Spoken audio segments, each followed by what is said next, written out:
Sir मेरा question आपसे ये है कि सर लोग ना शादी को आध्यात्मिकता से जोड़ देते हैं, तो सर क्या वो सही है? शादी का आध्यात्मिकता से कोई संबंध नहीं है। इसका जो संबंध है वह सेक्स से है, वह एक्सपेक्टेशन से है, उम्मीदों से है। वह एक दूसरे के अंदर जिन इच्छाओं की पूर्ति नहीं हो रही है वह पूरा करने से है, विन विन सिचुएशन से है। और अपनी प्रथाओं को पूरा करवाने से है, आगे वंश बढ़ाने से है।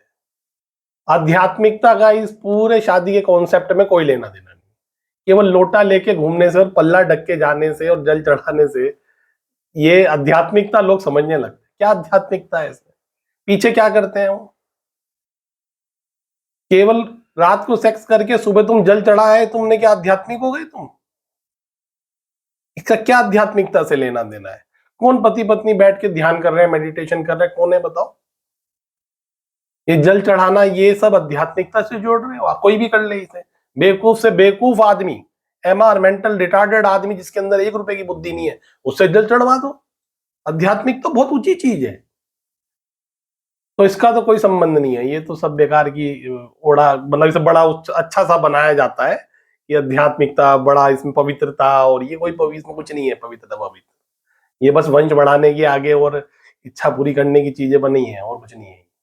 सर शादी के बाद ऐसा होता है, जैसे शादी करके जाते हैं दूसरे घर में, तो वहां जाते ही हमको ये सब चीजें बता दी जाती हैं कि आप जैसे आए हो तो हमारे घर में ना ऐसे ऐसे रीति रिवाज होते हैं। ये सब पहले से चलती आ रही हैं और अब हम तो फ्री हो गए हैं इस चीज से, अब ये चीजें आप संभालोगे।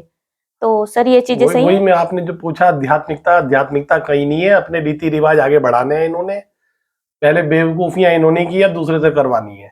इन्होंने जितनी ये बेवकूफियां की है, इनका जीवन आप देखो। सबसे पहले कितना सुखमय रहा है, कितना आनंद में रहा है, कितना मुक्त रहा है। अगर मुक्त रहता है इनका जीवन तो आप भी करो,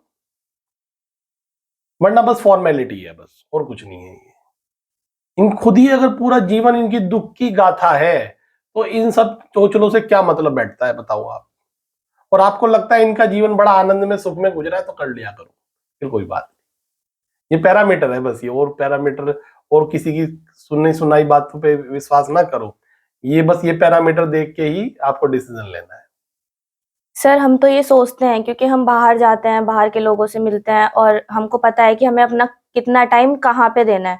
बट अगर हम ये काम घर पे नहीं करेंगे कोई भी चीज़, तो वो हमें टॉन्ट मतलब मारते हैं कि ये तो कैसी बहू आ गई है, इससे तो कुछ नहीं होता है। और मतलब फिर उस चीज़ों को लेके ना हमारी जो पर्सनल लाइफ होती है उस वो खराब होती है सर। क्योंकि वो लड़ाइयाँ, झगड़े, घर में कलेश होते हैं, उन सब चीज़ों को अगर ना मानो तो मतलब उनके अगर अगेंस्ट खड़े हो तो वो हमारे ऊपर उल्टा एक मतलब बहुत ज़्यादा प्रेशर आ जाता है, स्ट्रेस आ जाता है।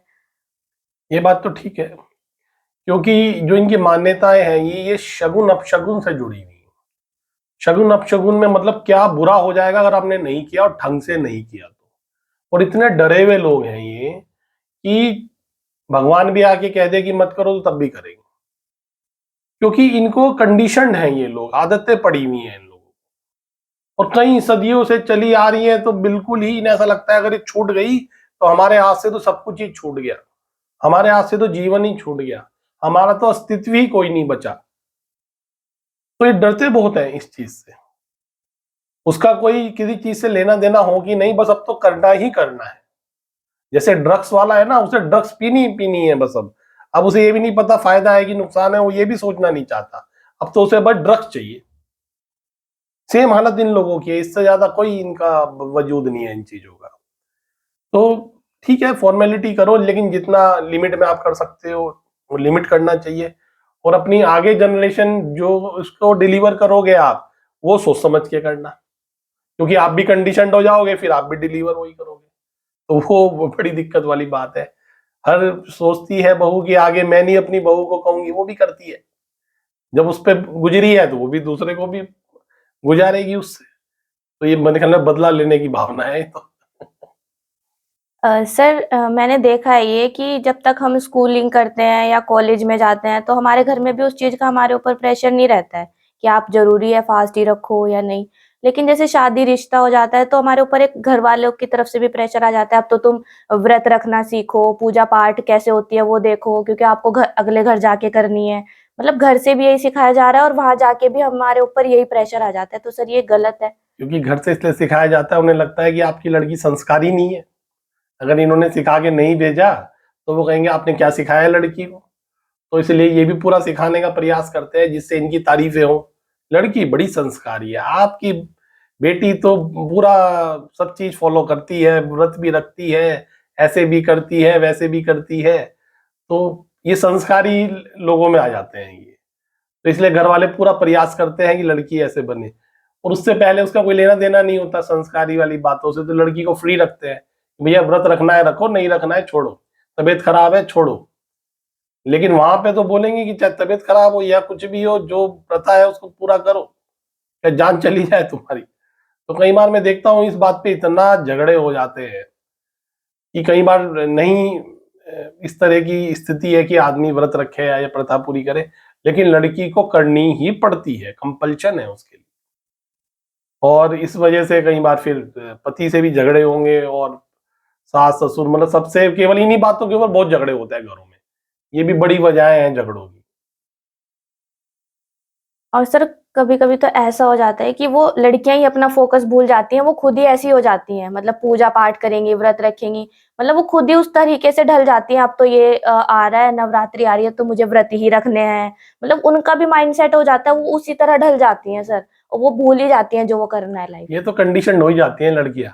देखो कितना बचोगे, जो कहते हैं ना कि यदि कोयले की दलाली करोगे तो हाथ तो काले होंगे ही, तो वही बात है।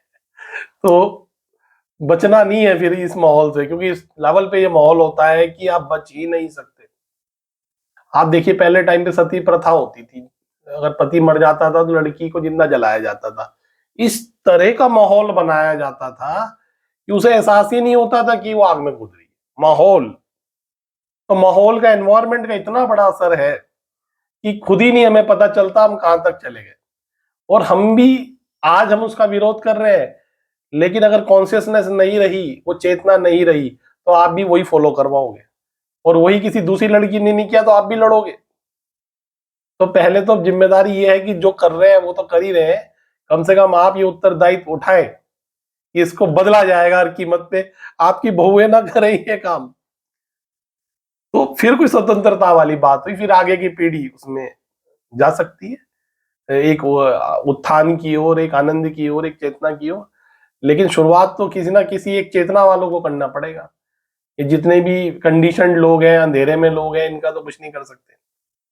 सर मेरे को लगता है उनको ना ये नहीं पता कि व्रत का मतलब क्या होता है, मतलब एक व्रत रखना है वो एक साइंटिफिक रीजन होता है किसी चीज का, वो मतलब उस चीज से अलग चीज से जोड़ देते हैं। तो मेरे को आपसे ये पूछना है सर कि एक व्रत रखने का एक सही तरीका, और मेडिटेशन ध्यान करने से जो चीजें पावर होती हैं वो एक अलग स्तर की होती हैं, उन लोगों ने उसको बहुत अजीब बना रखा है। तो जो सही है वो शायद लोगों को पता होना चाहिए कि सही क्या है। देखिए सही ये है कि मन में शांति होनी चाहिए। बाहर बहुत सारी चीजें ऐसी होंगी जो आपके अकॉर्डिंग नहीं होगी, बाहर बहुत सारे लोग ऐसे होंगे जो आपके अकॉर्डिंग नहीं होंगे, फिर हमारे मन में दुख होता है, हर्ट होता है, फ्रस्ट्रेशन होती है। तो जो वो शांति है, उसे पाने के लिए जो सिद्धि प्राप्त की जाती है, उस सिद्धि को मेडिटेशन कहते हैं। जब कुछ भी होता रहे या आपके ऊपर असर नहीं होगा, आप आनंद में। और इन सब चोचलों से क्या होता है, बाहर जो हम सब करते हैं, ये कर लो और वो कर लो वो कर लो, अंदर हर्ट होते रहेंगे और करते रहेंगे। हर्ट कम होने की जगह और बढ़ जाते हैं। तो वो कोई सही प्रोसेस तो नहीं हुई ना। तो सही प्रोसेस तो मेडिटेशन है, साधना है। और जिनको ये करना चाहते हैं, मेरा माइंडफुलनेस टेक्निक मेरे चैनल पे है 8 मिनट का, आप शुरू करें, देखें अपने बारे में कि कितना आप कंट्रोल कर पाते हैं अपने मन को। अगर वही नहीं कर पाए तो फिर तो जब कोई सिचुएशन अंगेस्ट में आएगी तो तूफान आएगा ही, उसे कोई रोक नहीं पाएगा। करते रहो रिचुअल अपने। Okay, thank you sir. Video अच्छी लगे तो लाइक शेयर सब्सक्राइब जरूर करें।